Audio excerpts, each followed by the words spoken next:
After dispatching of his opponent within a round, Cain was ready to be thrown into the UFC's heavyweight mix. He went on to win his next 7 fights, earning a finish in all but one, while bulldozing notable names like Czech Congo and Antonio Rodrigo Nogueira. A little over 4 years after making his debut, Cain was ready for the champion.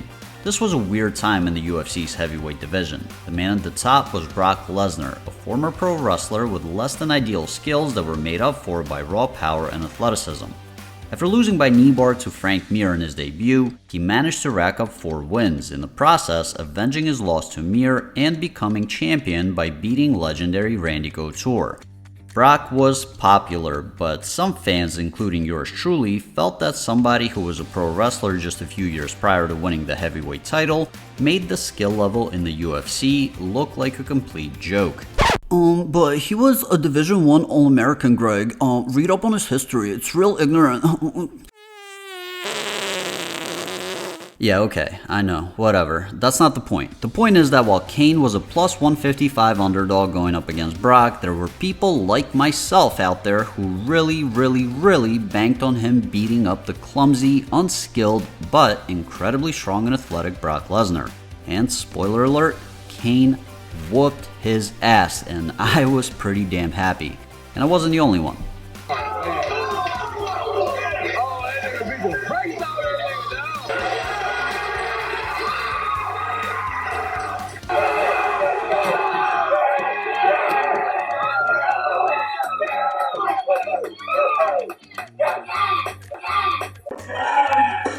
So with such a significant win done in front of that many people and against such a polarizing champion, Cain himself became somewhat of a household name. The UFC was looking to embrace the Latino market, specifically Mexico, and what better guy to be the face of that than the first Mexican heavyweight champion. Unfortunately, his very next fight would halt the momentum as he went against Brazilian Junior Dos Santos. At the time, the 27-year-old Dos Santos was undefeated in the UFC and had only tasted defeat once in his career, an armbar loss in his 6th fight, to an opponent he defeated 7 months prior via a technical knockout. So it was technically avenged if you read his record in reverse. Anyway, Junior was a pretty bad hombre, and on his way to Cain had ran through some legendary heavyweights: Fabricio Verdum, Mirko Cro Cop, Roy Nelson, Shane Carvin, Stefan Struve, and keep in mind, these guys were mostly in their prime and pre-USADA. This wasn't just a bunch of once good fighters knocking on retirement's door. Riding high on the wave of being the Lesnar Slayer, Cain was the favorite going into their fight. But, like I said, that hype was quickly halted as Cain fell victim to a vicious bomb at 1 minute and 4 seconds of the first round. As devastating as this loss was, Cain wasn't one to dwell on it. Being involved in competitive sports his whole life had prepared him for the harsh reality of defeat, and watching his parents work themselves to the bone had taught him to always keep things in perspective and never give up. So he dusted himself off and got ready to take on his next challenger, Antonio Bigfoot Silva. Bigfoot was making his UFC debut and was considered a pretty difficult test, having dispatched MMA legend Fedor Emelianenko a year prior and earned a wide unanimous decision over former UFC champion Andrei Arlovski a year before that in Strikeforce.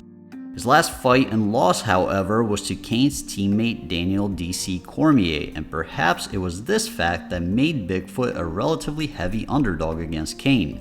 This time, the bookies got it right and Cain dispatched Bigfoot within a round. The rematch against Junior Dos Santos was next, this time with Cain as the challenger. Not surprisingly, going into the match, Cain was the underdog, but just like a Magikarp turning into a Gyarados, Cain leveled up hard, turning into someone else entirely, someone legendary, akin to Chuck Liddell with that look in his eyes, or an in-shape BJ Penn, or a hungry 2013 Conor McGregor. Cain entered his prime and evolved into Cardio Cain.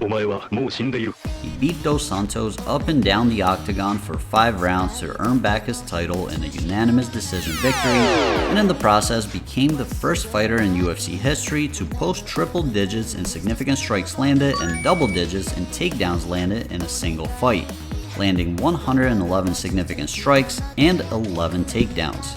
His next fight was a rematch with Bigfoot Silva, followed by a rubber match with Junior Dos Santos. Silva fell to strikes at a little over a minute of the first round, and Dos Santos crumbled in the fifth after a grinding beatdown largely against the cage.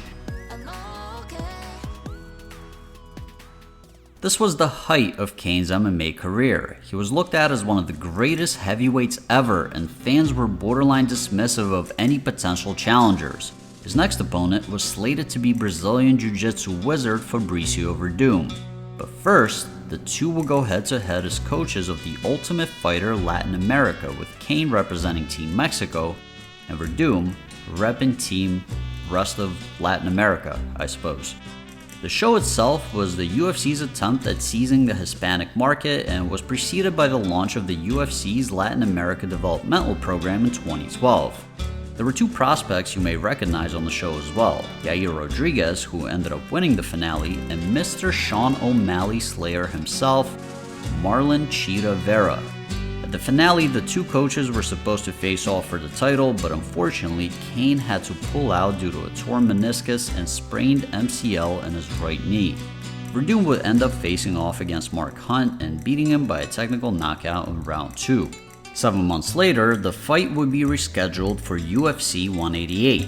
As I mentioned, Cain was looked at as an unbeatable force around this time, so Verdum was going into the fight as a heavy underdog. Not only was he 5 years older than Cain, but he'd previously been stopped in the first round by a mutual opponent, Junior Dos Santos. Granted, this was ancient history by the time the fight was happening, but he'd never avenged the loss, whereas Cain had demolished Dos Santos twice to avenge his. Simply put, people didn't see a path to victory for Verdum. Nobody thought that he could beat him standing up, and Cain was way too good of a grappler to get submitted, and it's not like he was going to grind him out and make him tired either. I mean, cardio Cain, right?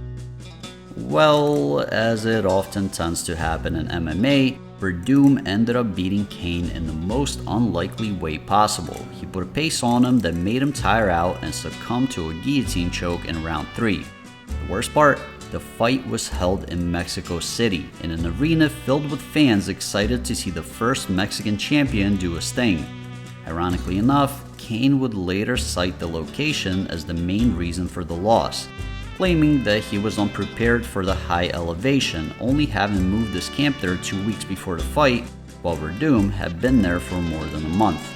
A rematch was supposed to take place the following year, but both fighters backed out due to injuries. Cain will go on to face a promising prospect in Travis Brown, dismantling him within a round. Once again, the rematch with Verdum was seemingly in the plans, and once again it fell through. This time due to Cain being deemed medically unfit to compete by the Nevada State Athletic Commission because of bone spurts in his back. It would be almost 3 years before we'd see Cain back in the octagon. In 2019, he went head-to-head with Francis Ngannou.